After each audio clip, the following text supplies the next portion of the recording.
So you fought the morning traffic and you finally made it to work. You sit at your desk and then your phone rings. It's your child's daycare. You answer quickly, of course.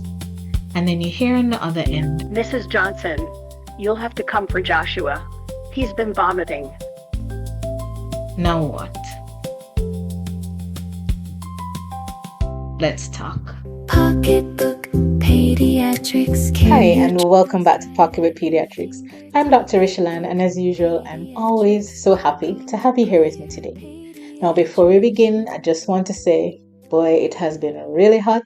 I hope you have been keeping hydrated and making sure you keep yourself cool. I have my water bottle close by.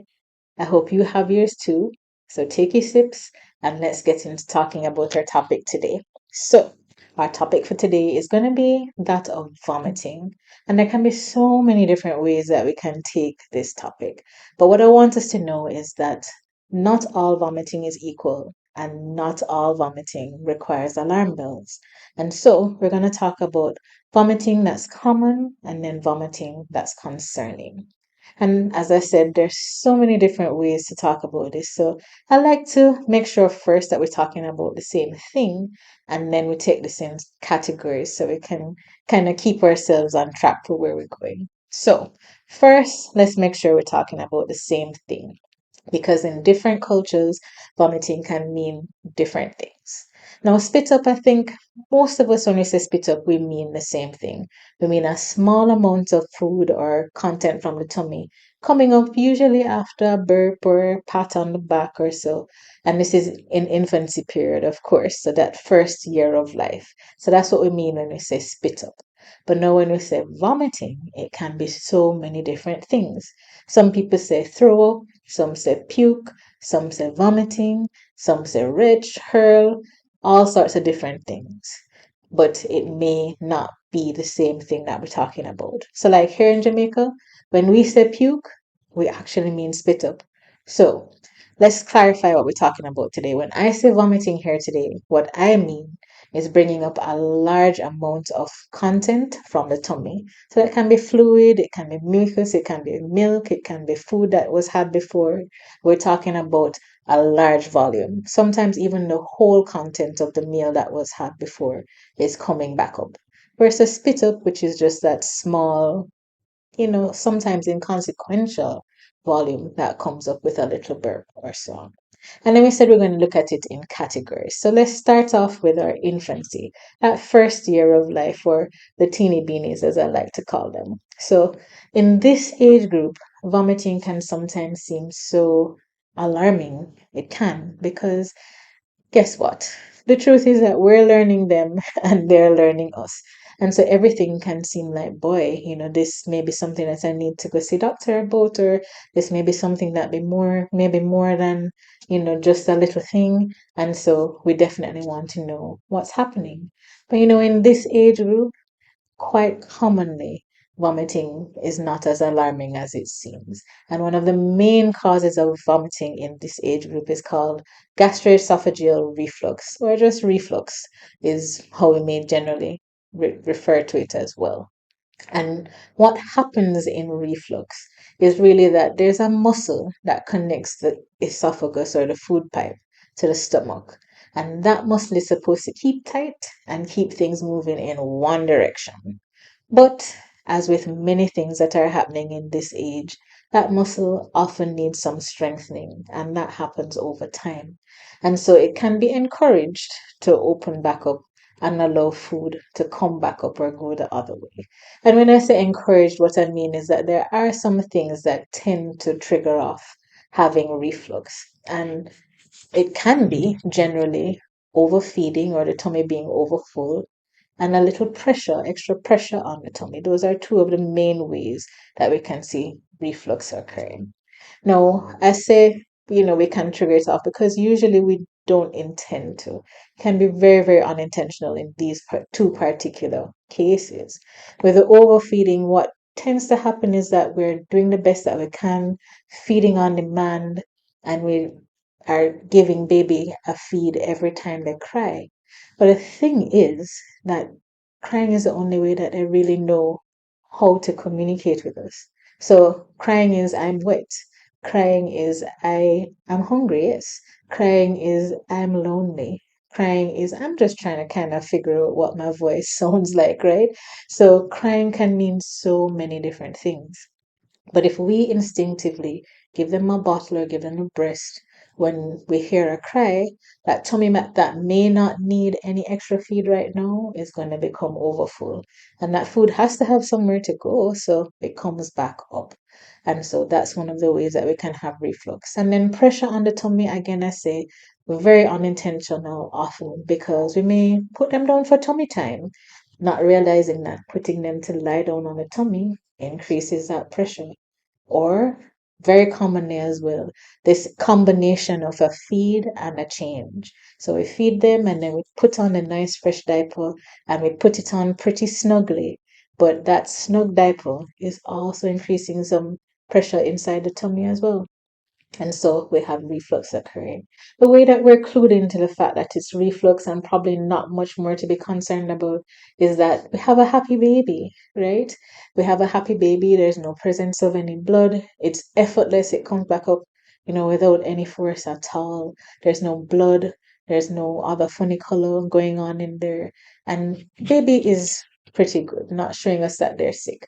So it can be managed pretty well with things like propping baby up for 15 minutes after a feed before we put them to lie down, or giving them smaller feeds but more frequently, and things like giving them a thickener in the feed as well. So speak to your pediatrician. We'll be happy to walk you through the different things that need to be done and something that will work for your family.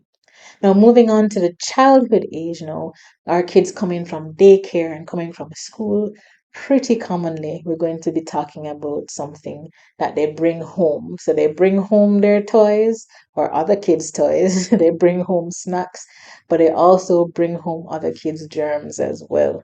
So we're talking about infections, right? Usually viral and bacterial infections are what are going to cause our kids to come home with some kind of vomiting or diarrhea.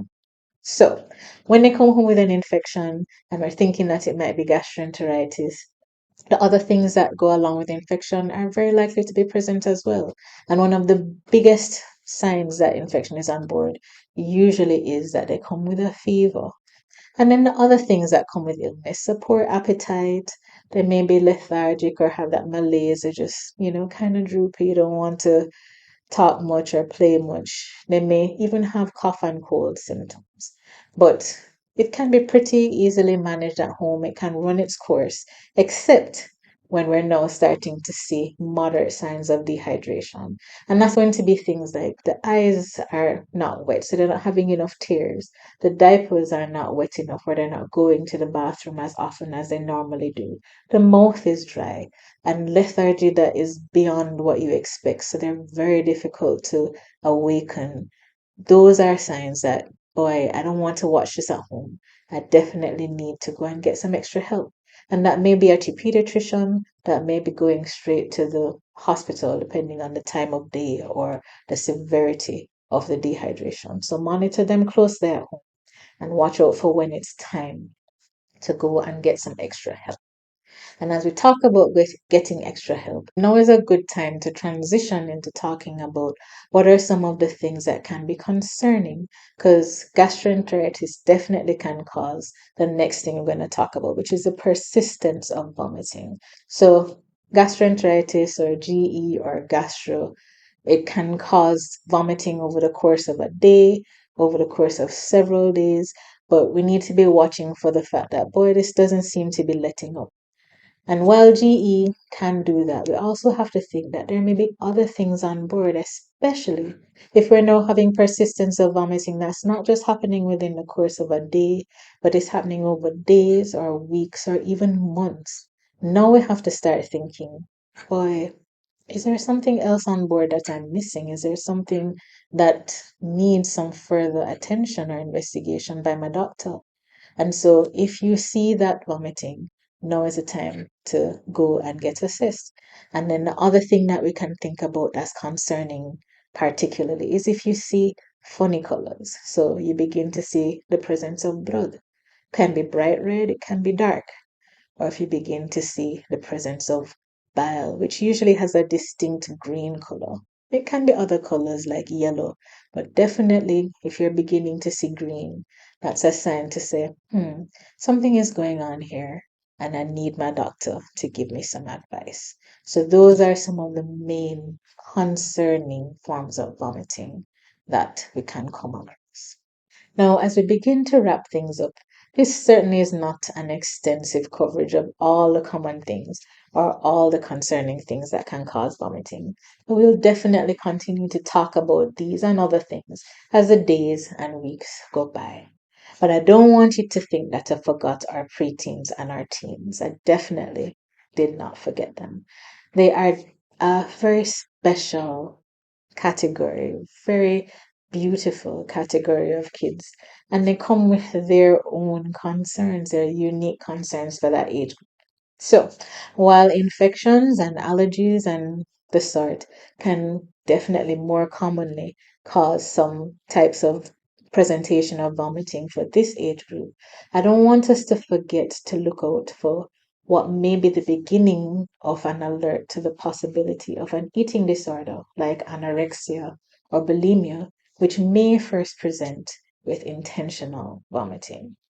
Now, this happens in this age group because now is the time when we begin to be more aware of ourselves. We begin to start to develop some type of a body image. We begin to really be interested in what our peers are concerned about and what our peers think. And so, unfortunately, sometimes this can cause an excessive amount of attention to weight, and it can also cause for there to be an unhealthy pattern of eating or unhealthy relationship with food to be developed, especially too as they begin to want to have some type of control over their lives, their time, their bodies. So, how we can help as their caregivers is that we can always keep those lines of communication open so they can come and talk with us at any time about anything. And then we can help them to develop those healthy eating habits and also model healthy body image before them so that they too can develop healthy body image. So that's what our homework is for them. So your pocketbook prescription for today is vomiting is really quite common, especially in that first year of life when everything is new and everything is still getting strengthened, and those tummy muscles are doing that work to get strengthened over time. And while vomiting may be very common, we also have to know what we're looking out for to recognize when it's moving from common to concerning, and we may actually need to seek medical attention and sometimes urgently. And of course, you always know, always, if there's anything that you are concerned about or unsure about, or you just really feel overwhelmed, reach out to your doctor. We are here to help you. We'll be happy to walk through anything that you have concerns about to find the right solution for you and your family. So that's it for Pocket with Pediatrics for today. We love to hear from you. What did you do? What was on your mind the first time that you got that call from daycare or from school to say, hey, we have to pick up little Johnny because, he's vomiting, he's not well. Were you able to go pick him up yourself, or did you have to call one of your pocketbook heroes, grandpa or auntie, or maybe even a neighbor who's a very good friend to do that pickup for you? We'd love to hear your stories. It might be the one that helps someone else along the way. And if there are any special topics or any symptoms that you'd like us to cover here on Pocketbook Pediatrics, please leave that down in the comments below too. We really are looking forward to hearing from you. Thank you so much for watching. We look forward to seeing you the next time. God bless. We've got you.